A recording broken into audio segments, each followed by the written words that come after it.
Party രൂപീകരിച്ച് പഞ്ചായത്ത് തലം തൊട്ട് മത്സരിക്കാൻ PV അൻവർ. CPM-നോടുള്ള പ്രതിഷേധം മാത്രമോ അൻവറിന്റെ മൂലധനം?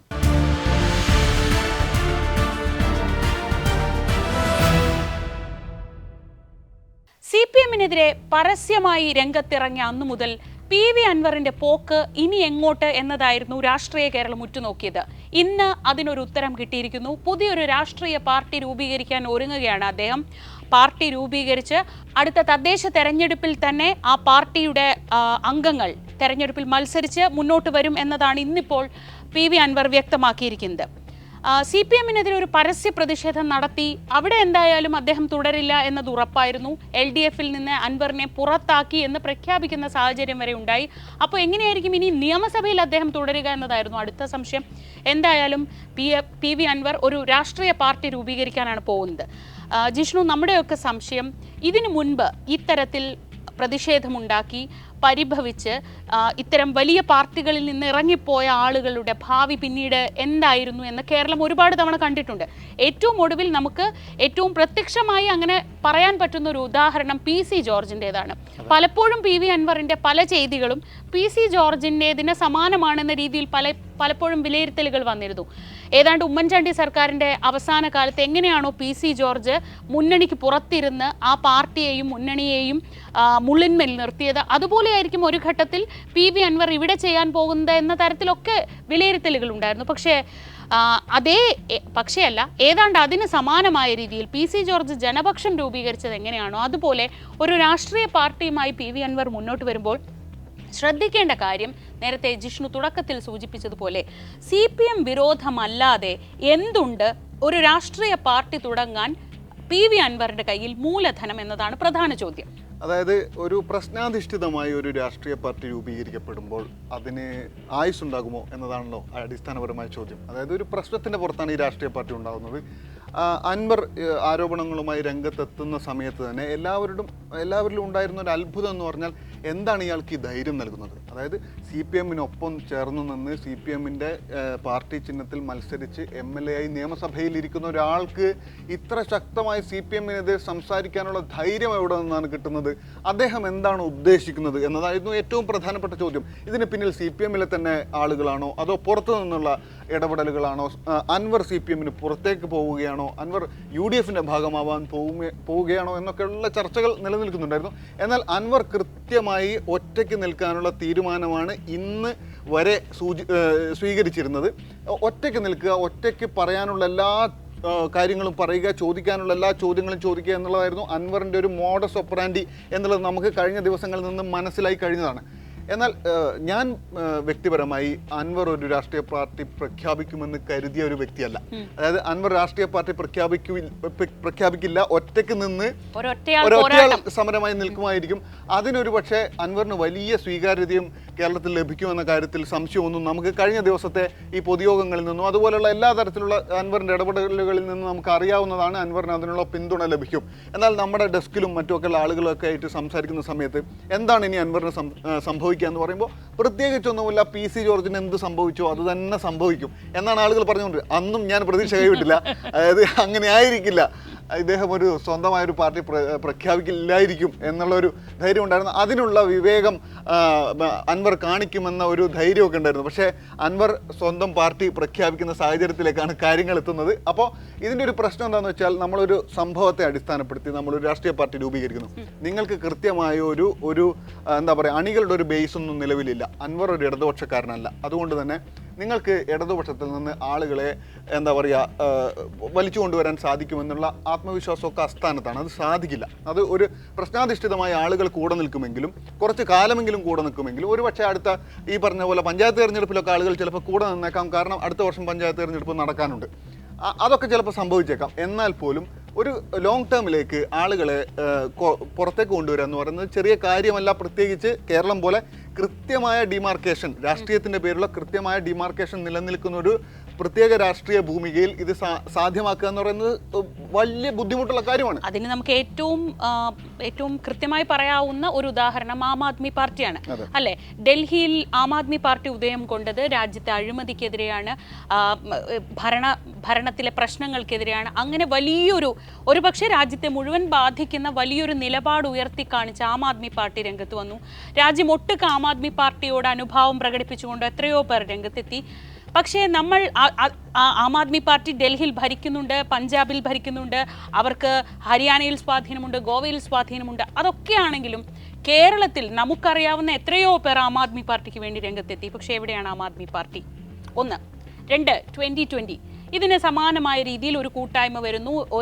ഈ നാട്ടിൽ അഴിമതിക്കെതിരെ, സ്വജനപക്ഷപാതത്തിനെതിരെ ഒക്കെ രംഗത്തിറങ്ങി ശബ്ദിക്കുന്ന, വലിയ ശബ്ദമുണ്ടാക്കുന്ന ഒരു ഗ്രൂപ്പായി, സ്വാധീന ശക്തിയായി. അവർക്ക് പൈസയുടെ ബാക്കിംഗ് കൂടിയുണ്ട്. എന്നിട്ട് 2020 കേരളത്തിൽ എന്ത് സ്വാധീനം ചെലുത്തി? അപ്പോൾ കേരളത്തിൽ പ്രശ്നാധിഷ്ഠിത രാഷ്ട്രീയത്തിനും അപ്പുറത്തേക്ക് ആശയത്തിൽ ഊന്നിക്കൊണ്ടുള്ള, ആശയാധിഷ്ഠിതമായി നേരത്തെ പറഞ്ഞതുപോലെ കൃത്യമായി വേർതിരിച്ച് രാഷ്ട്രീയത്തെ കാണുന്ന ഒരു ജനവിഭാഗമാണ് കേരളം. അവിടെ എങ്ങനെയാണ് PV അൻവറിന്റെ CPM-നോടുള്ള പരിഭവം, CPM-നോടുള്ള പ്രതിഷേധം, അല്ലെങ്കിൽ കുറച്ചുകൂടി സ്പെസിഫിക് ആയി പറഞ്ഞാൽ P ശശിയോടുള്ള പ്രശ്നങ്ങൾ? ആദ്യം ആരോടായിരുന്നു പ്രശ്നം? ADGP-യോടായിരുന്നു പ്രശ്നം. ADGP-ക്കെതിരെ നടപടിയെടുത്തില്ല എന്ന് കണ്ടപ്പോൾ P ശശിക്കെതിരെ പ്രശ്നം. P ശശിക്കെതിരെ നടപടിയെടുത്തില്ല എന്ന് കണ്ടപ്പോൾ പിണറായി വിജയനെതിരെ പ്രശ്നം. പിണറായി ആരും സപ്പോർട്ട് ചെയ്തില്ല എന്ന് കണ്ടപ്പോൾ പാർട്ടിയോട് മുഴുവൻ പ്രശ്നം. ഇതിനും അപ്പുറത്ത് എന്താണ് PV അൻവറിന്റെ പ്രശ്നം? ഇത്രയേ ഉള്ളൂ PV അൻവറിന്റെ, വളരെ സിമ്പിളായി പറഞ്ഞാൽ പ്രശ്നം. അപ്പം ആ പ്രശ്നങ്ങളുടെ പുറത്ത്, ആ ആശയ സംഹിതയുടെ പുറത്ത്, ആ പ്രതിഷേധ ആശയ സംഹിതയുടെ പുറത്ത് ഒരു രാഷ്ട്രീയ പാർട്ടി ഉണ്ടാക്കിയാൽ അൻവർ കരുതുന്നത്, നേരത്തെ പറഞ്ഞതുപോലെ ഈ കാണുന്ന ആൾക്കൂട്ടം എല്ലാം അൻവറിനൊപ്പം നിൽക്കുമെന്നാണോ?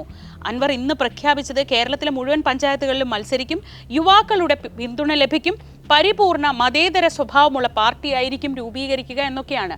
ഇനി അതിൽ അദ്ദേഹം ഇപ്പം നേരത്തെ വിവേകം എന്നൊരു വാക്ക് ജിഷ്ണു ഉപയോഗിച്ചപ്പോൾ ഞാനൊന്ന് ചിരിച്ചുപോയി. വിവേകത്തോടെയാണോ PV അൻവർ ഇതുവരെ സംസാരിച്ചിട്ടുള്ളതെന്നുള്ള ആ ഒരു ചോദ്യം തലയിൽ വന്നുകൊണ്ടാണ് അങ്ങനെ ഒരു ചിരി വന്നത്. ജപ്പാനിലേക്ക് മഴമേഘങ്ങൾ പറക്കുന്നതൊക്കെ നമ്മൾ കേട്ടിട്ടുള്ളതാണല്ലോ. അപ്പോൾ വിവേകം എന്ന വാക്കിന് എനിക്ക് PV അൻവറിന്റെ പേര് അത്ര ചേർത്ത് വെക്കാൻ പറ്റില്ല. പക്ഷെ അദ്ദേഹം ബുദ്ധിയുള്ള ആളാണ്. കാരണം അദ്ദേഹം ഇന്ന് പറഞ്ഞത് എന്താണ്? ഏറ്റവും ആദ്യം ഏറ്റെടുക്കാൻ പോകുന്ന വിഷയം എന്താണ്? വന്യമൃഗശല്യം. അദ്ദേഹത്തിന് അറിയാം മലയോര മേഖലയിൽ വലിയൊരു പ്രശ്നമാണ്.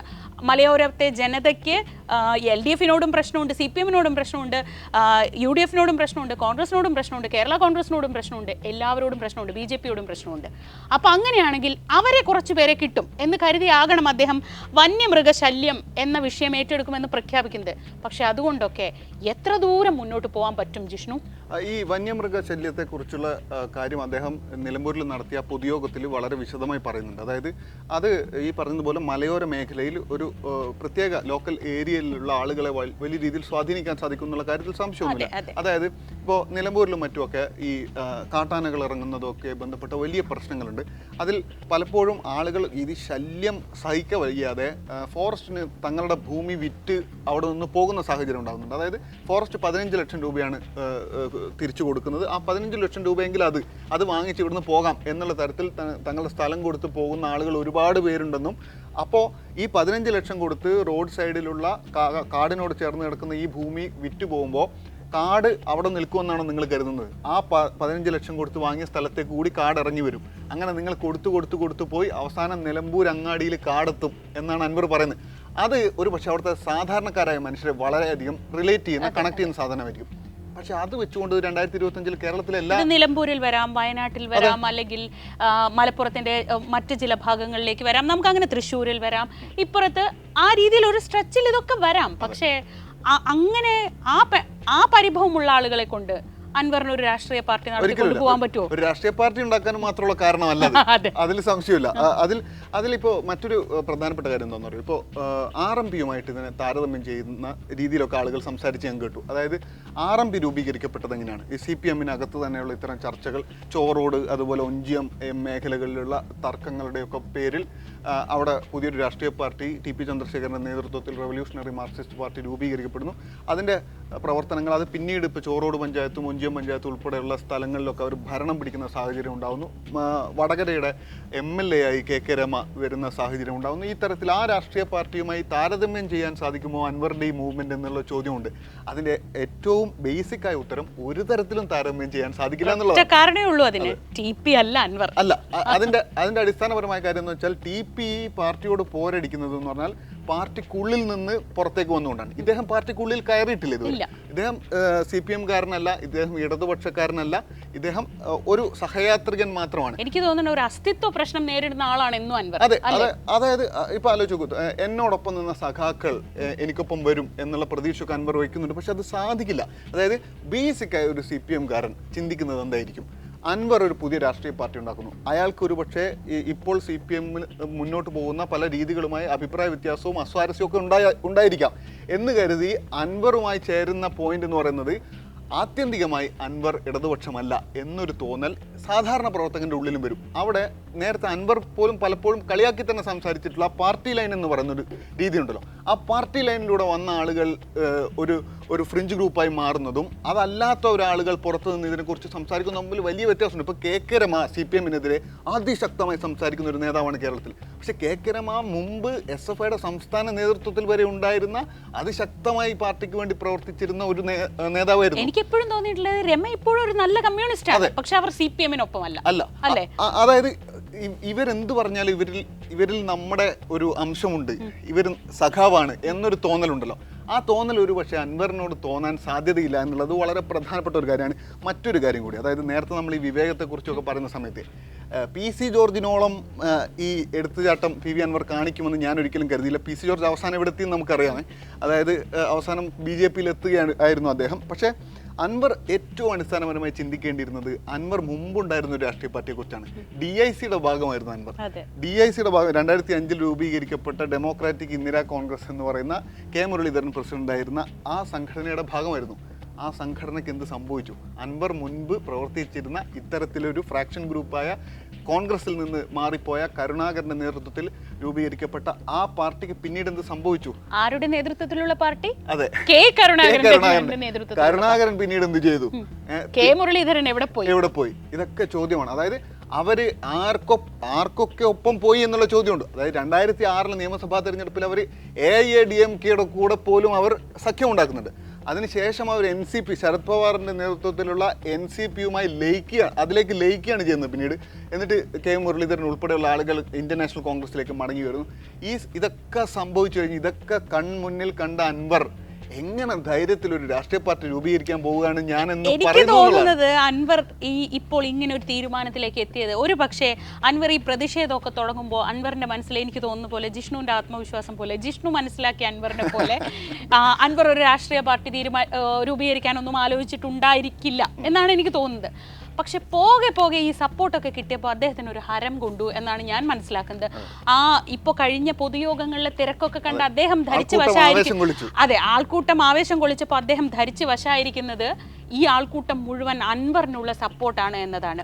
നോക്കൂ, ഇതിൽ പകുതി പേർ അൻവറിനെ കേൾക്കാനല്ല, അൻവർ എന്ത് പറയുന്നു എന്നറിയാൻ വേണ്ടി, ഒരുപക്ഷെ വിമർശനാത്മകമായി ഇയാൾ എന്താണ് ഇവിടെ പറയാൻ പോകുന്നത് എന്ന് അറിയാൻ വേണ്ടി വന്നവരുണ്ടാവും.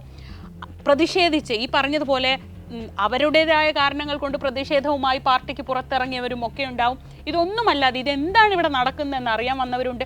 ഇങ്ങനെ ഒരുപാട് പേരുടെ ഒരു ആൾക്കൂട്ടമാണത്. അതൊരു അനുഭാവികളുടെ കൂട്ടമല്ല, അത് മറിച്ച് വെറും ആൾക്കൂട്ടമായി അൻവറിന് ഇപ്പോഴും അത് മനസ്സിലായിട്ടില്ലെന്ന് തോന്നുന്നു.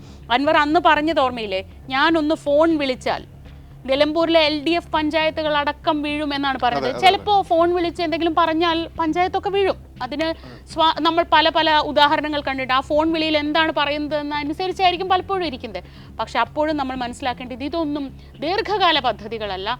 അൻവർ എന്ന ഒരു പെട്ടെന്നുണ്ടായ പ്രതിഭാസം ഏതാണ്ട് ആളിക്കത്തി അണയുമോ എന്നതിലേക്കാണ് അദ്ദേഹത്തിൻ്റെ പാർട്ടി രൂപീകരണം അദ്ദേഹത്തെ കൊണ്ടുചെന്നെത്തിക്കുന്നത്. നമ്മൾ കരുതിയത് KT ജലീൽ ഇട്ട സസ്പെൻസ്, KT ജലീൽ കഴിഞ്ഞ കുറേ ദിവസങ്ങളായി അൻവറിൻ്റെ പ്രതിഷേധത്തിനൊപ്പം തന്നെ അതേസമയം ഏതാണ്ട് ജലീൽ പറയുന്നു പോലീസിൽ പ്രശ്നങ്ങളുണ്ട്, പോലീസിൽ വർഗീയതയുണ്ട്, എനിക്കും ചിലത് പറയാനുണ്ട്, എനിക്ക് പറയാനുള്ളതൊക്കെ ഒക്ടോബർ 2-ന് എൻ്റെ പുസ്തക പ്രകാശനം കഴിഞ്ഞിട്ട് പറയാം. എല്ലാവരും വിചാരിച്ചു അദ്ദേഹം ആ പൊട്ടിക്കാൻ പോകുന്ന ബോംബ് എന്തായിരിക്കുമെന്ന്. ഇതിനിടയിൽ പലപ്പോഴും അദ്ദേഹത്തെ കാണുമ്പോഴൊക്കെ അദ്ദേഹം പറയേണ്ട ഒന്ന് ക്ഷമിക്കൂ, ഒക്ടോബർ 2 വരെ ക്ഷമിക്കൂ, പൊട്ടിക്കാം എന്ന് പറയുന്നു. പക്ഷേ ഇന്ന് അദ്ദേഹം പറയുന്നു നിങ്ങൾ മാധ്യമപ്രവർത്തകരെ ഇവിടെ എത്തിക്കാൻ എനിക്കും ചില ടാക്ടിക്സ് ഒക്കെ വേണ്ടേ. അദ്ദേഹം പറയുന്നത് പിണറായി വിജയനെയോ CPM-നെയോ എന്ത് വന്നാലും ഞാൻ തള്ളിപ്പറയില്ല. അൻവർ ഈ പാർട്ടി രൂപീകരിക്കാൻ പോകുന്നതൊക്കെ ഒരു മണ്ടത്തരമാണ് എന്ന് പറയുന്നു. അൻവർ കരുതിയോ എന്നറിയില്ല, നമ്മളെപ്പോലെ തെറ്റിദ്ധരിച്ചോ എന്നറിയില്ല ജലീലിൻ്റെ പോലെയുള്ളവരുടെയൊക്കെ പിന്തുണ ഉണ്ടാകുമോ എന്ന്. എന്തായാലും തൽക്കാലം ഗ്രൗണ്ടിൽ അൻവർ ഒറ്റയ്ക്കാണ്. ചുറ്റുമുള്ള ഗാലറിയിലുള്ളത് അൻവറിനെ പ്രോത്സാഹിപ്പിക്കുന്നവരാണെന്നാണ് അൻവർ കരുതുന്നത്.